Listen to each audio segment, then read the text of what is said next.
20 qəpik, 10 qəpiyim olmuyor. Üz eləyib deyəməmişəm ki, az qalmışam, amma o halı da yaşamışam. Və o zaman təbii ki, dost yox idi yanında. Yəni bugün şükür Allah, hamı dostumuzdur.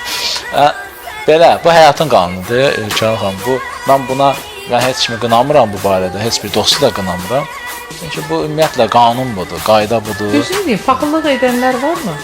Bəli, təbii ki, mən sosial şəbəkədə görürəm, yorumlarda falan bir də görürsən, paxıllıqdan nəsə yazırlar, elə. Düzdür, mən onlara fikir vermirəm, amma paxılların arada söz deyirəm, sözümü çatdırıram.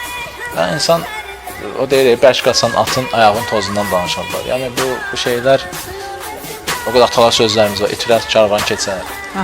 Bunlar neynəsə... Siz əməlinizlə təsdiq eləmişsiniz özünüzü. Qoy onlar da əməllərlə təsdiq etsinlər və sizin kimi, onlar da cəhd etsinlər ki, sizin kimi işlər görsünlər. Bugün paxıllıq etmək lazımdır, o səviyyə, qalxmaq lazımdır, yüksəkliyə qalxmaq lazımdır. Paxıllıq xəstəlikdir.